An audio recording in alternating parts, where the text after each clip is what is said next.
That was Radiohead with Creep. And the reason I chose that song is because Suzy and I were at the Sandgate Youth Festival towards the end of last year. And the guys who are with me now, Andrew and Dan from Duck Egg Blue, played that song, and I was very impressed. We were all very impressed. There was a few announcers there from 99.7 Bridge FM, and we were very impressed with your version of that song. And I think that's what helped you, apart from your own song, Pajamas, which we'll be playing a bit later on. I think that's what helped you win that competition. What do you think about that, Angus? Yeah, that one's always kind of been a staple in our set because people know it, people love it. Always, like, people know the lyrics, people sing along to it. It's just a good one for like group things like that. Do you like the band Radiohead? Yeah, I mean, there's other bands that I say that I put above them, but I definitely have always been like a decent fan of Radiohead. So how's life been since you won that competition? I think I was there, and I thought it was pretty obvious you were going to win. I don't know about really? you. We had no idea because we thought this is Dan speaking. Yeah, hello.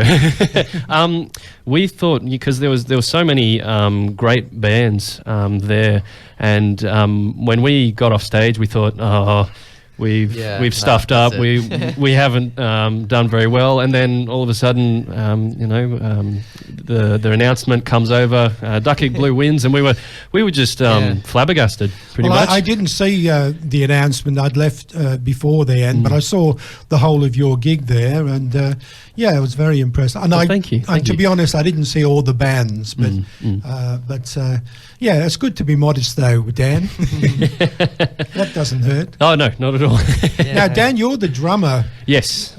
With Duck Egg Blue, and I think you're one of the most recent.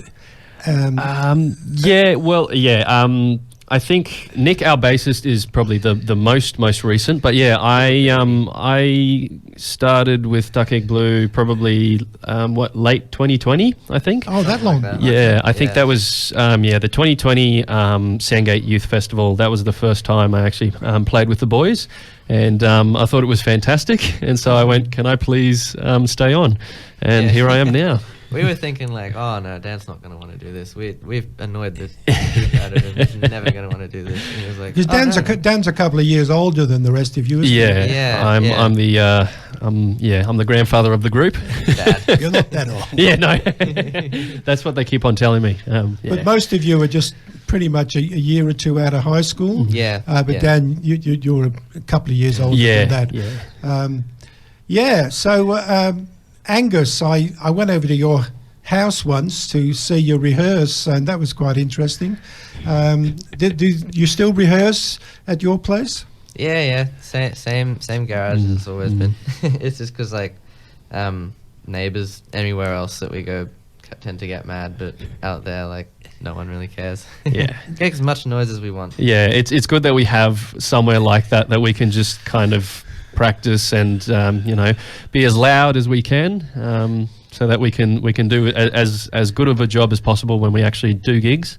So yeah. So do the neighbours come along and sort of get their fold-up chairs and sit out in the street? Because it is a pretty rural area where you live, isn't it? Yeah, it is. It is. I think in the past, we've not so much neighbours, we've had police come to engage. Yeah. Well, it depends how late at night you'd go, I suppose. I've had them in the middle of the day on a Saturday. Some people just crack the poos. Yeah, some people don't appreciate music as much as we do. Yeah. Okay, now, this song of yours, Pajamas, how did that come about? Is it a collaboration with all the guys in the band, or did one of you write the lyrics? Tell us how it all came about, Angus. All right, Pajamas specifically is probably our oldest song. Suits that it was the first one we recorded. I'm the songwriter in the band predominantly, so that one's pretty much all me. I mean, I'll bring a song to the group and the boys will do their bit, because I can't play drums, so Dan knows better on that kind of thing. Yeah. So everyone has their little thing in it. I'd say I'm the songwriter, but like we're a band. Everyone puts their sound in it at the end of the day. Yeah, I find you usually it happens that there's an idea, and then that gets brought to the group, and then we go, oh, how about we do this? How about we do that? And so eventually, we just build off of it, and then we get a final product. So, did the lyrics come first or the music come first, Angus, with you? With me, it's always the music first, because I much prefer like the music side of it. I do like to try and put a lot of effort into the lyrics, but it's always been secondary for me. The lyrics always go to the music rather than the other way around, which when I tell a lot of people, they seem to be disgusted at. But that's just the way I do it. Well, yeah, we ask people who come in about that, and it's always a different answer. Always a different answer. Sometimes it's a bit of both. Sometimes some are more into poetry and they like the lyrics to come first. Anyway, let's play the song Duck Egg Blue, Pajamas.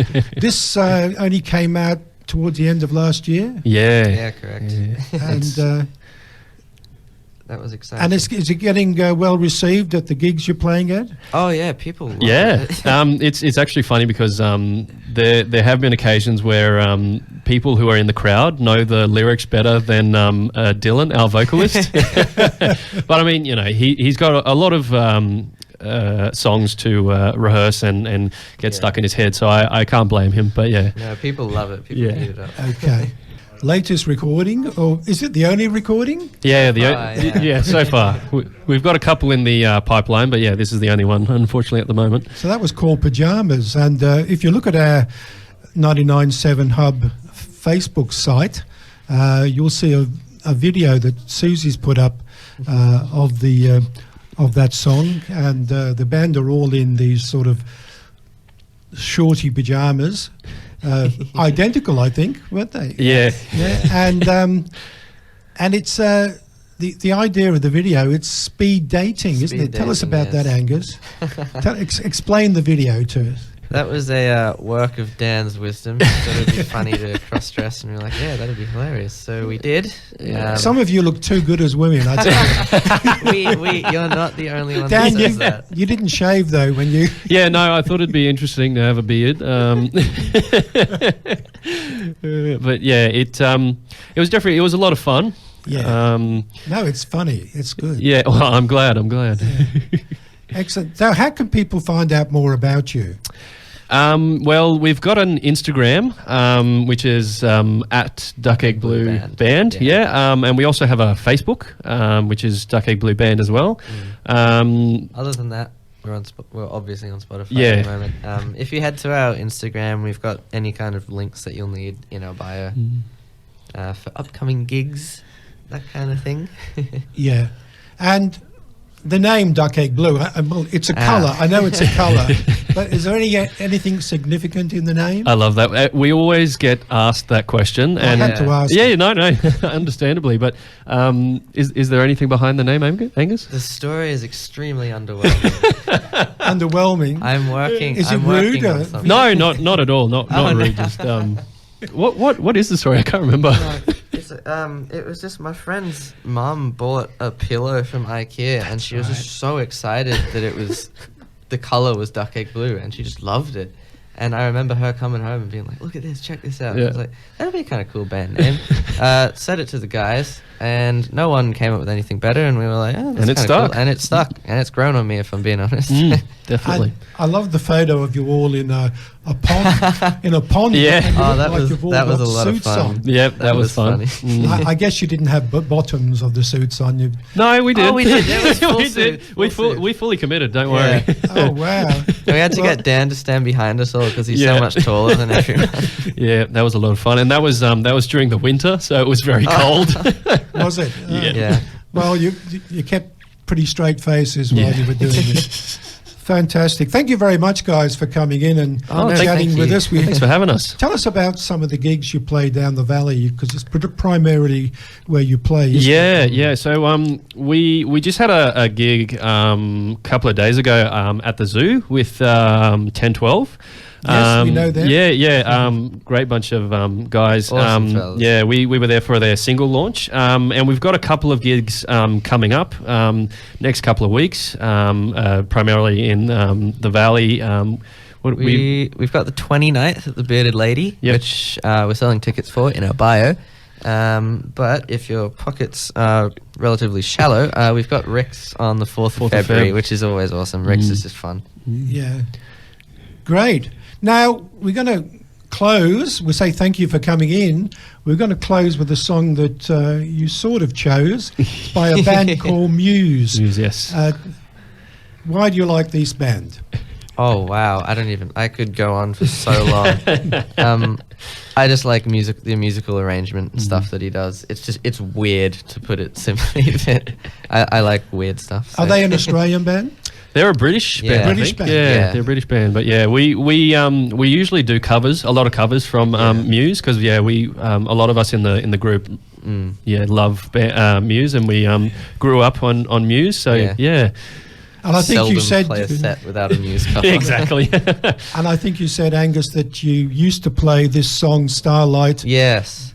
But maybe you should start playing it again. Many years ago. Yeah, I'll have to get Dan up on it. Yep. Okay, thanks very much for coming in. Thanks for having us. It's been a You're pleasure. welcome. Let's introduce the song for me. This one is Starlight by Muse.